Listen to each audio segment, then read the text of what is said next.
But today I'm pleased to introduce our guest author, Professor Carole Levin. Professor Levin is the Willa Cather Professor Emeritus of History at UNL. She specialized in early modern English women's and cultural history. She edits with the Rutledge Mid-Century Cultural Department, and she wrote a play among all of these other books. Today she's going to talk about one, but if you want to know anything about Elizabeth I, this is the person to talk to, and she makes it really relatable and very interesting. But she just shared with me her full-length play came out this summer, and it was called To Speak or Use Silence, and it debuted in St. Louis. So we have a playwright with us as well as an author and many other things. So with that, just a real quick welcome for Carole Levin.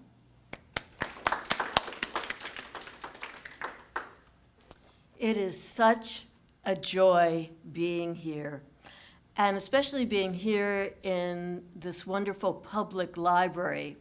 Because when I was a kid, I'm not this way now, but when I was a kid, I was really shy.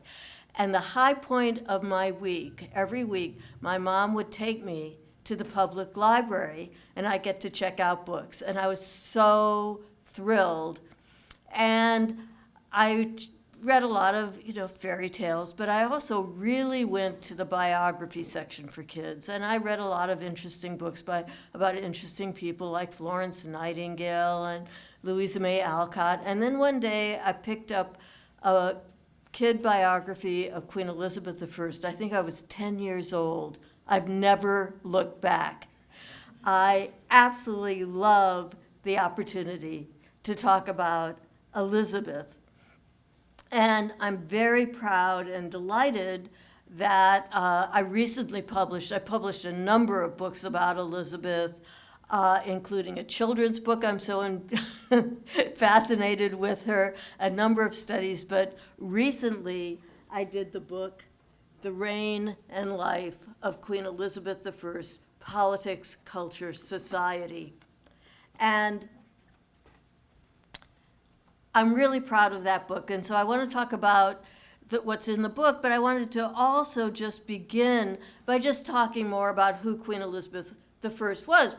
Okay, I've known her my whole life. I even dream about her. She's so amazing, but I don't expect everyone to have that same passion. I hope by the end of this hour, you'll think, oh, she is very, very interesting.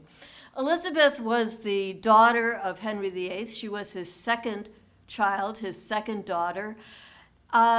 England at the time that Henry became king was a Catholic country, as was all of Western Europe. And during the earlier part of his reign, of course, Martin Luther in 1517 nailed those 95 theses to the church door in Wittenberg. And there were rumblings of Protestantism. Henry couldn't stand it. He thought of himself as a super good Catholic. But even more than being a good Catholic, for Henry, the most important thing was for him to have a son who could rule after him. When he first became king, he married Catherine of Aragon. She was the youngest daughter of Ferdinand and Isabella of Spain. And she'd been in England for some years because she had come over years before to marry his older brother, Arthur. They'd only been married for 5 months when Arthur died at the age of 15. So after a number of years, when Henry became king, he married Catherine. And at first he called himself Sir Loyal Heart. But then, poor Catherine, she had miscarriages. They had a son who died after only 7 weeks. They had stillbirths. It was babies that died after just a few days. So their only child to survive infancy was their daughter Mary. Sounds great to me, but not to Henry. So he decided that marrying his wife's brother had been a big mistake. It says you shouldn't do it in the Bible, and he wanted the Pope to annul his marriage. But Catherine was, after all, a Spanish princess, and her nephew, who was in the King of Spain and Holy Roman Emperor, she's writing to him saying, no, I did not live incestuously with my brother-in-law for 20 years. No, my daughter is not a bastard. So the Pope's feeling like, ooh, what am I going to do? I don't want to offend Henry. I don't want to offend Charles V. I guess I won't do anything. And he just kept postponing.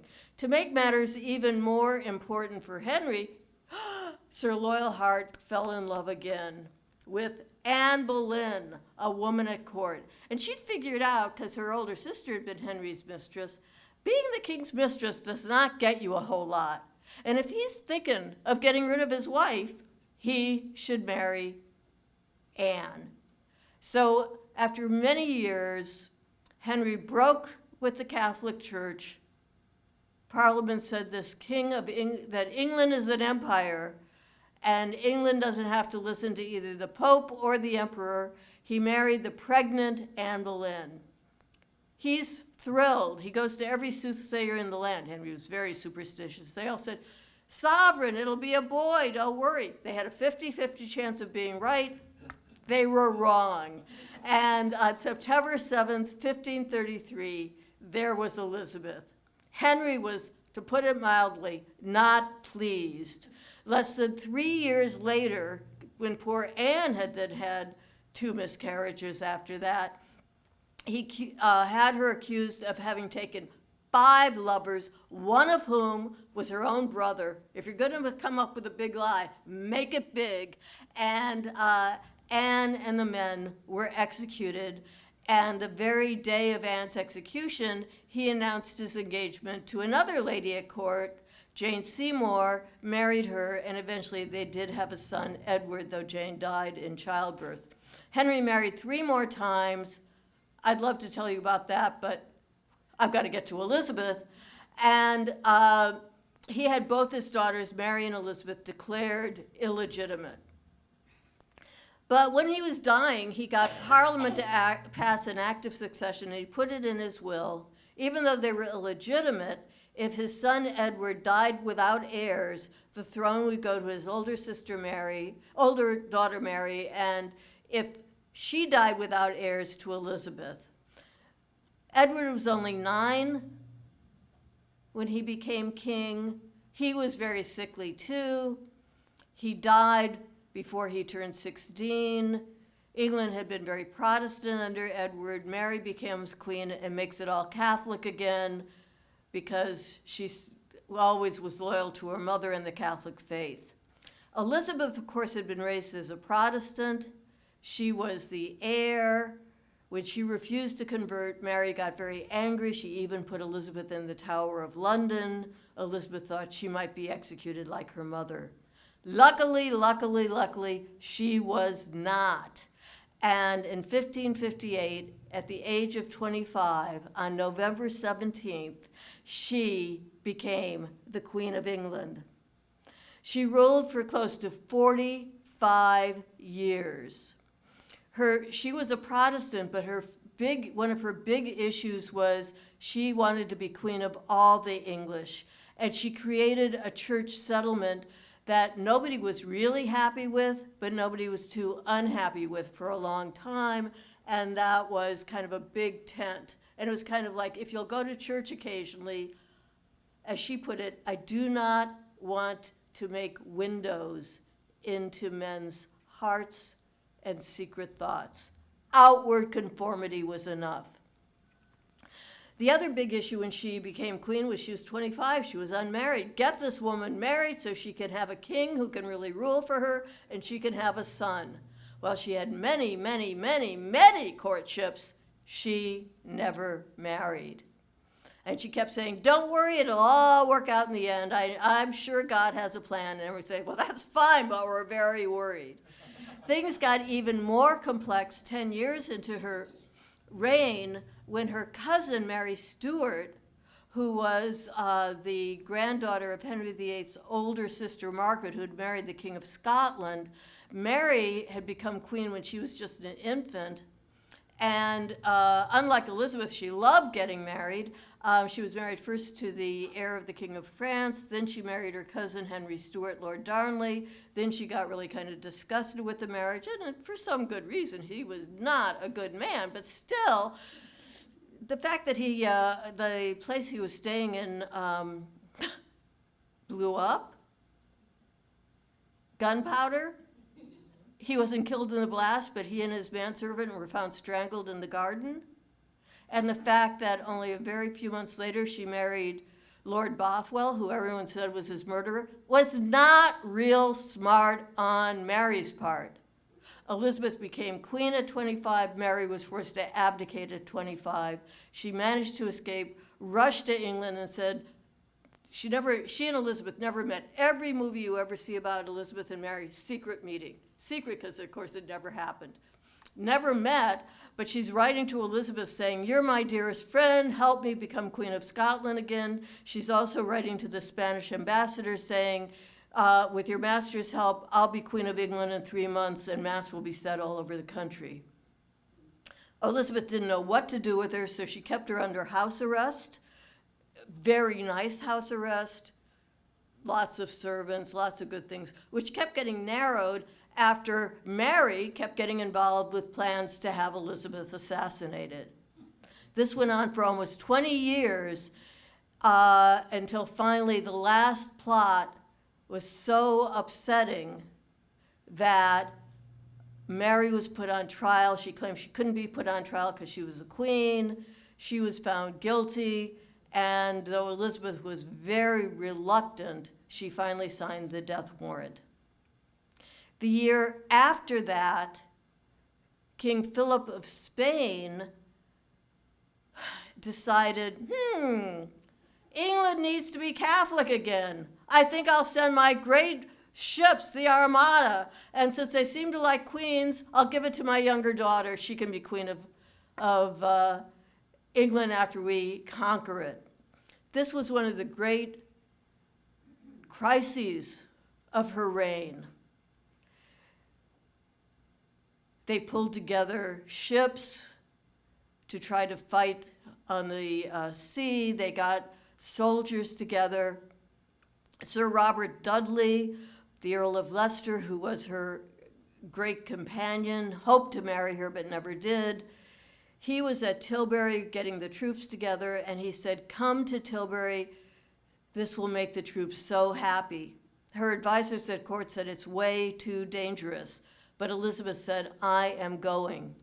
And when she was at Tilbury, I want to read you part of her speech. She started her speech saying, "My loving people, I have always so behaved myself that under God I have placed my chiefest strength and safeguard in the loyal hearts and goodwill of my subjects." For Elizabeth, her people was always the most important thing to her. "Therefore, I am come amongst you all as you see at this time, being resolved in the midst and heat of battle to lay down for my God and my kingdom and for my people my honor and my blood, even in the dust.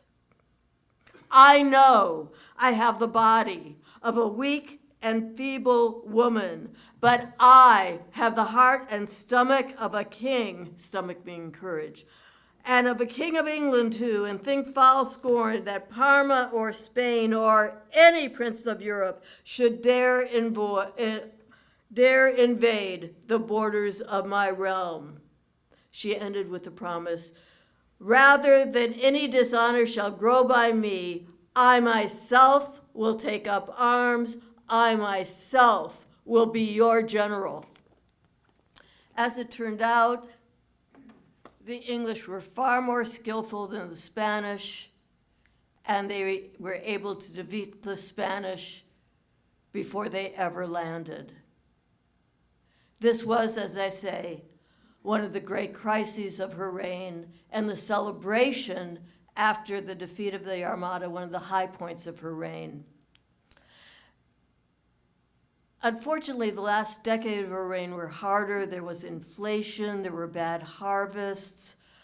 England was trying to control Ireland, which was such a harsh and problematic problem, but the English worried the Spanish would take, because Ireland was Catholic, they would ally and use Ireland as a jumping off point, and the English, in their attempts to conquer Ireland, were very cruel. This led to more problems. Her last favorite, the Earl of Essex, led a rebellion against her because he had been sent to Ireland and failed so drastically, and she was upset with that. She died in 1603. And she was right. It was a peaceable transition. Mary Stuart's son, James, King of Scotland, also became King of England. What I'd like to do now is read a little bit from the book, tell you more about the book. But before I do you have any questions or comments about Elizabeth that you'd like to ask about? Anything that I wasn't clear on, or you say, wow, that was so interesting, tell me more? Yes. Was she the second longest reigning monarch in England? Yeah, well, no, she was the third, because Victoria and then our second Elizabeth, who I have to say, I'm so glad she had that name because I really admired her too for all that she did. But it was a long reign, especially for the 16th century, a very long reign. And I think what was most impressive about it was she really did try to keep peace in her country, to restore the economy. She did so much that was really good, and there were problems. There were serious problems, but I think that she really was dedicated. She talked of herself as mere English. She was not, the daughter of a Spanish princess. She was the child of an Englishman and English woman. So she loved her people. Absolutely. And did they love her? They really did. A lot of them really did. This did not happen the first 10 years of her reign. But after Mary Stuart was in England, there were all these assassination plots. And they were certainly fostered by the Spanish especially, but there were native English who were very involved with them who were Catholic. And it makes me very sad. During Mary's reign, which was horrifying, in the last 3 years of her reign, over 300 Protestants were burned at the stake. Elizabeth did not want to do that, but eventually, between politics and religion got so intertwined that some Catholics were executed, though she would claim it's because of their disloyalty and their attempts at assassination and stuff, but it got really messy. But Elizabeth, unlike her father, who seemed to love to cut off people's heads and then say afterwards, oh, what a mistake, glue it back on again. I'm adding that, he did not say that. But Elizabeth really hated to have people executed. She really did. I mean, there were times she got so angry with the last plot, the Babington plot. She was saying, oh, those people who were involved should be executed right away. But she, as they say, it took her months to sign Mary's death warrant. That was not what she wanted to do. So who was Elizabeth I, greatest ally? It was hard for her because a lot of the countries were like France and Spain were still, the Holy Roman Empire were still Catholic. I would say who she helped the most were the Netherlands, who were fighting off the overlordship of Spain. And just as the Irish became even more vehemently Catholic after England broke with the church because England had always tried to control them, the Netherlands became vehemently Protestant because Spain was so Catholic. So they were strong allies. So in her own country, who was her? Well, one of the things that's so impressive about her was people of all classes really liked her, and she didn't, like previous monarchs, really rely on the aristocrats. She certainly had some of them, but William Cecil, her principal secretary and Lord Treasurer, who she cared about so much, he said to his son, Robert, who became her secretary at the end of her reign, praise God by serving the Queen. And when he was dying, she went to visit him and served him broth herself, spooned it into his mouth.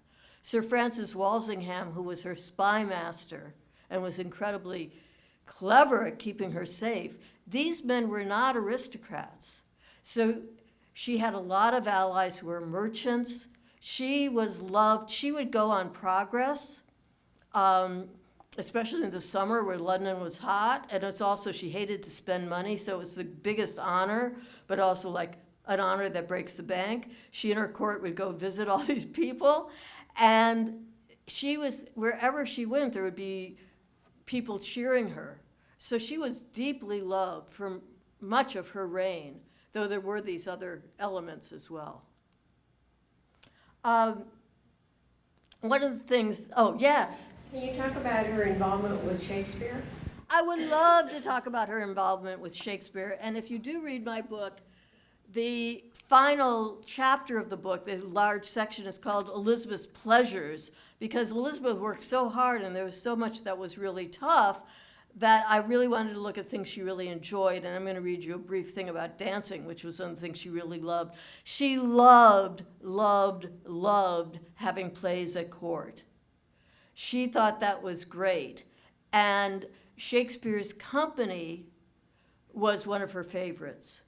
So we know a lot. I have a whole list. When I was doing the book, I did so much research because I really wanted it comprehensive.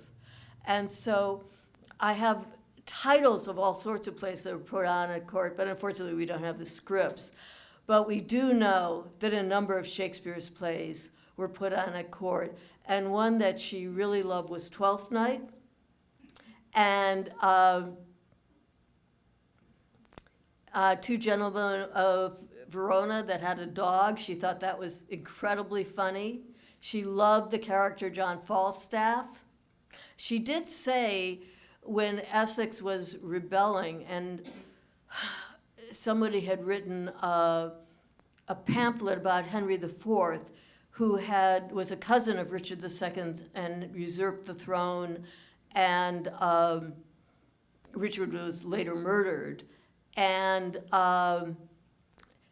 Essex people had paid Shakespeare's company to put on Richard II.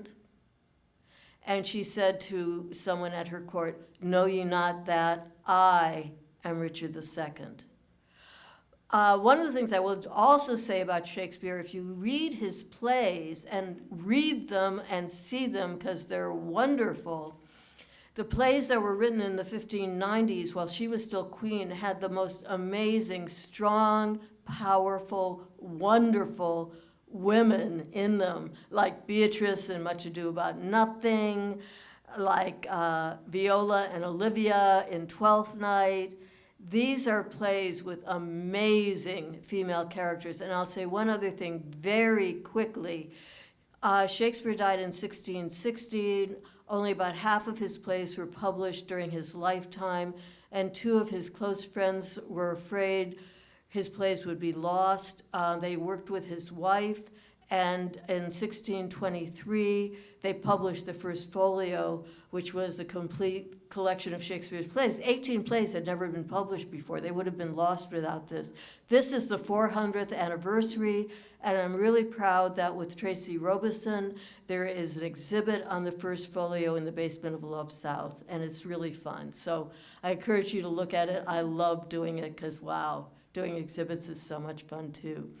Okay, I'm going to read from the book about dance, because she loved to dance. She liked watching other people dance, but she loved herself to dance. And in her typical way, some of this ends up becoming political. Dance was also used in marriage negotiations with Francois, Duke of Anjou. This was the last major marriage negotiation of her reign. His negotiator, Jean de Simier, was entertained at dances. When Francois himself visited him in 1579 and 81, she danced with him frequently. He was the only foreigner to ever visit her who wanted to marry her. To honor the Danish ambassador on Twelfth Night, 1599, the Queen danced with the Earl of Essex. In 1600, Elizabeth was very pleased when Virgilio Orsini, the Duke of Braganza, came to visit. He was the highest status Italian to ever visit Elizabeth's court, and his letters to his wife described all the honors and delights he experienced. But he said the most splendid moment was when the Queen consented to dance. It was the greatest honor Elizabeth could do to him, was to dance with him. Now, this was 1600. She was about 67. That's pretty old in the 16th century. I think it's young today, hey, hey, hey, but it's pretty old in the 16th century. And some Catholic allies had asked Bracancio to see how fragile and near death the Queen was. Elizabeth, she knew a lot of things, was well aware of that. And vigorous dancing would have been the message she wanted to be sent, that she was still vital and in control. This was very much the message she wanted to send to her cousin, James VI. The Scottish king would often send Sir Roger Aston when he had messages for the Queen. Sir Anthony Weldon wrote that he had heard from Aston when he arrived at court. Ever he was placed in the lobby, and the hangings, that's curtains, the hangings being turned where he could see the Queen dancing. And every morning she would get up and she'd do the volta, which was a very energetic dance, and she would do it for like half an hour or 45 minutes. So clearly she was letting James, don't count on being king anytime soon. And James, in fact, at one point actually had a nightmare he would never become king of England. Yes. Can you demonstrate the volta? I really can't. I'm sorry. I have a bad knee. But it's kind of where you're leaping, your arms go up, and you leap from, I'm doing it not leaping, but you leap like this, and you do it all the way there and all the way back. So she would do all the way there and all the way back. But unlike me, who was doing it stepping, she would be doing it jumping. Very good, thank you. So what I wanted to do is just tell you about the different chapters in the book so you can see if this is something you might be interested in. I have to tell you, this just made me so happy doing this book. And again, I wanted to be very comprehensive. So I have a chapter on her coronation, and it was so interesting, what was built for her to see as she did the progression through. One little boy had flowers for her and handed them. It's very sweet.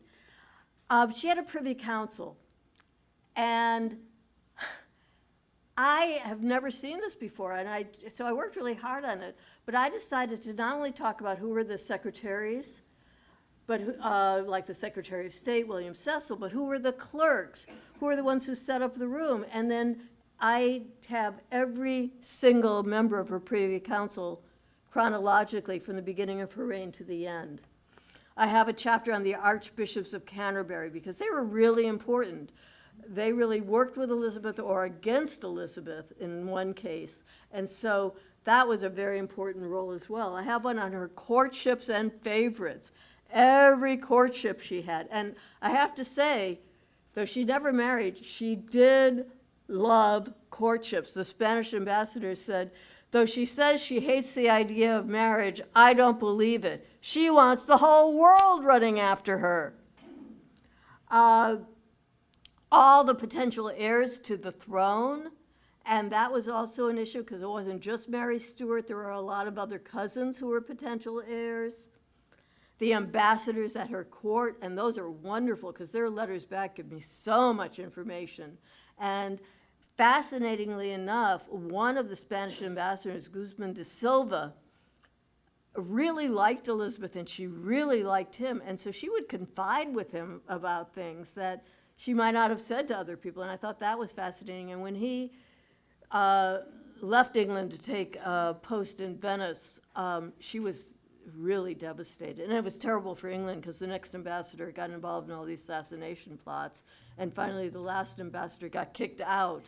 And so in the last 15 years of her reign, they didn't have a resident ambassador. Yes? So how many assassination plots? Oh, man, there were so, and then again, so I have I have one on all the assassination plots, attempts, and rebellions. And there are a couple of major ones, maybe 3 or 4 really major ones, but there were a lot of plots. There were a lot of letters about it. There were a lot of, perhaps they weren't actually plots, but were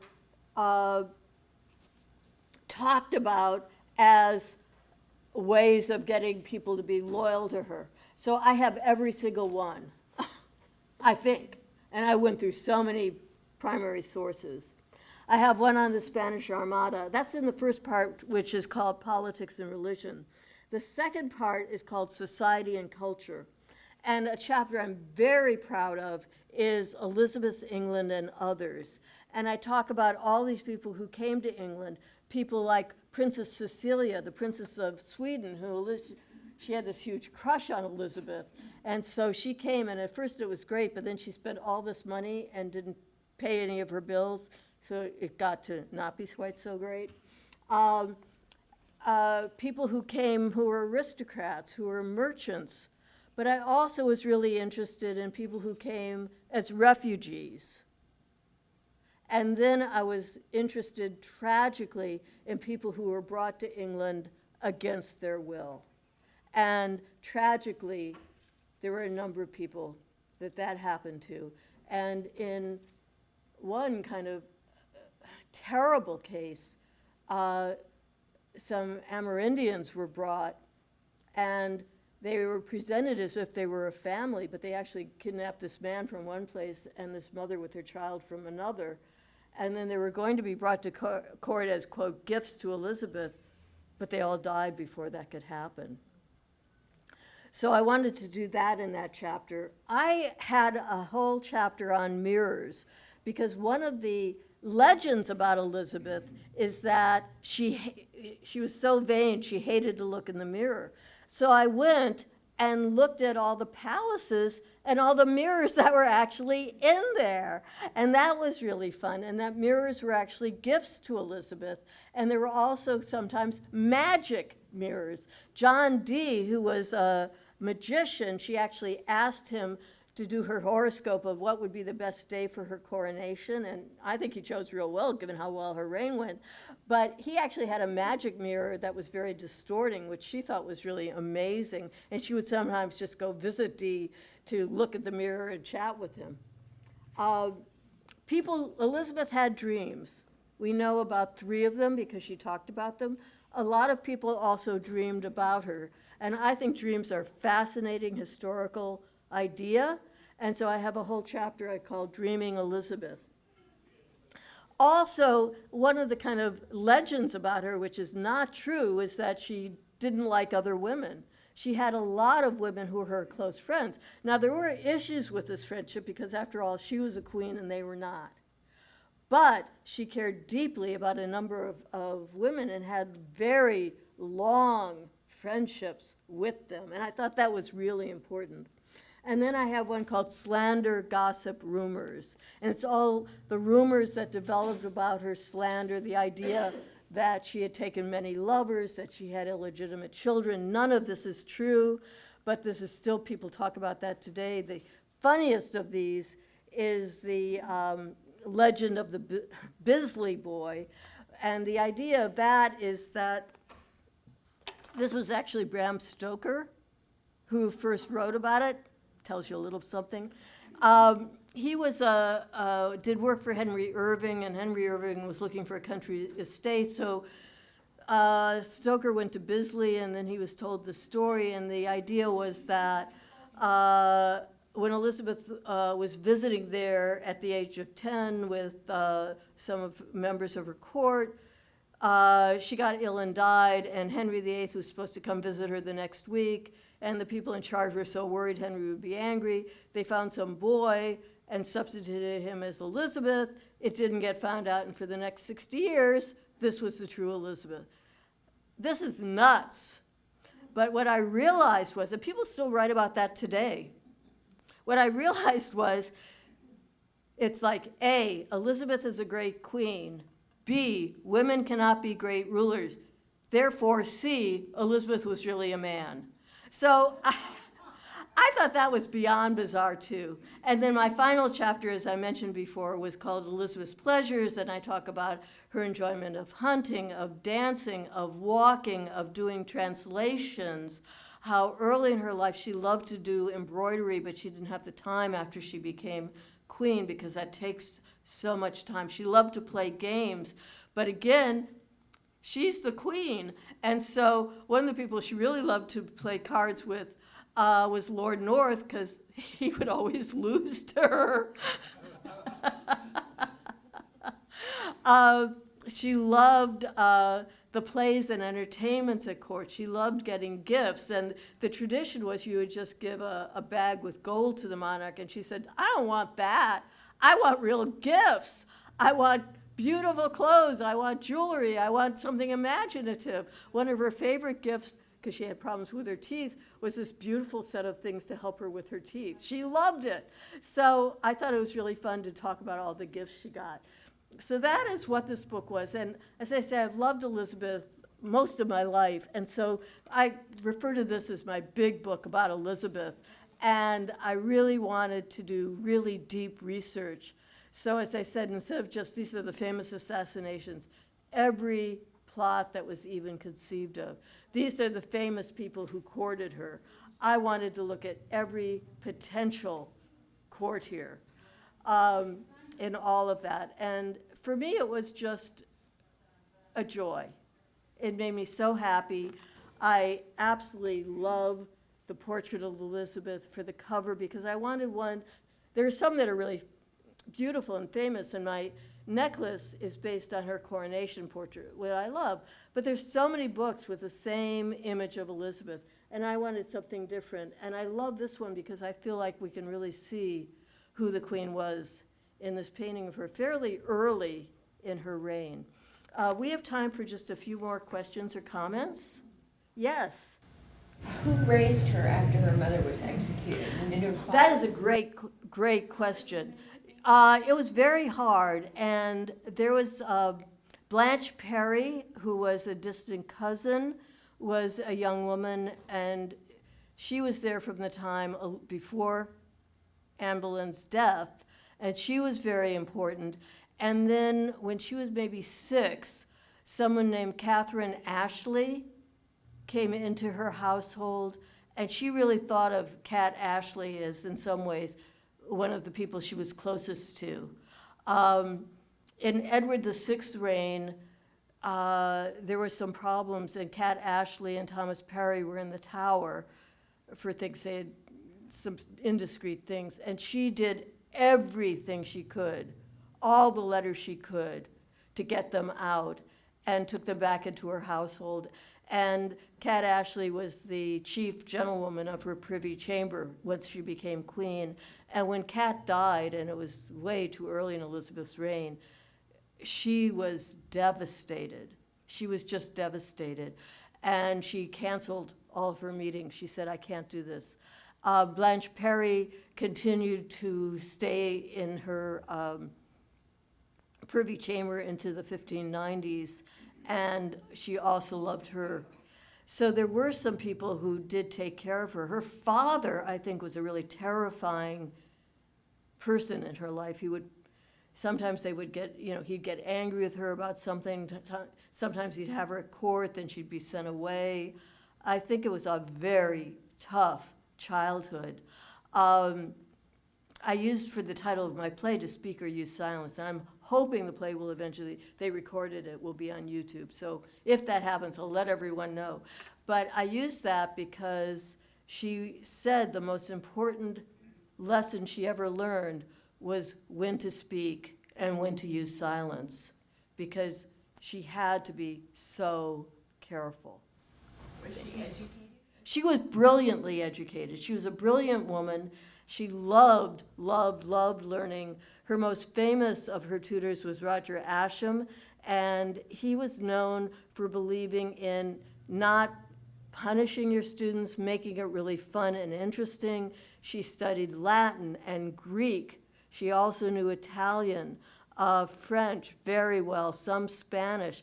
But with Ascham, he would have her translate from Greek into English, and then he'd take away the Greek and give her the English and say, now translate it back into Greek, which really was great. So her language skills were wonderful. She also learned dancing.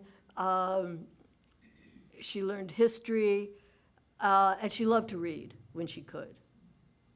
We know some of her books. And so she was highly, highly educated. And I think she was never trained to be a ruler, and she said that. But I think that excellent education and what she saw in terms of the mistakes that were being made, especially by her sister, was a great education for her. How long did you work on the book? Oh my gosh. Books take a huge amount of time. And I kind of juggle a number of projects at the same time, and I was also, of course, still teaching. So it was probably about 7 years. But it was fun. I mean, it's hard work, but I loved it.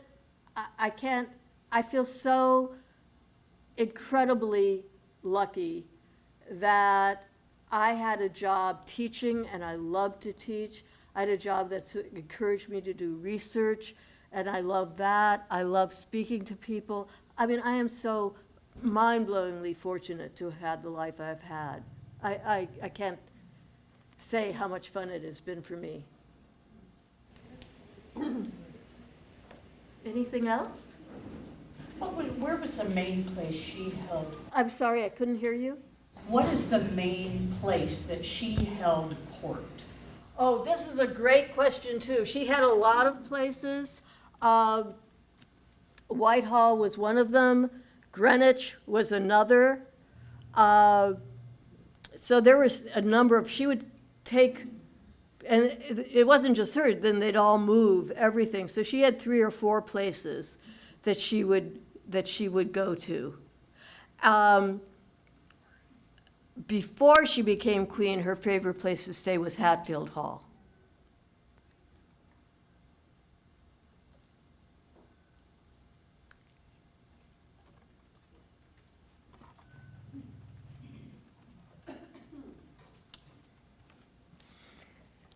Well, I certainly hope we have a few more fans of Elizabeth in the audience today, because I know I'm one. I learned a lot. I hope you all did too. Thank you all so much for coming to this fall's first lunch at the library. And on behalf of the Nebraska Literary Heritage Association, Lincoln City Libraries, and the Heritage Room of Nebraska Authors, we'd like to present Professor Levin a little token of our appreciation. Oh, how wonderful. For coming. I love it. For coming Thank and sharing you. your passion with us today.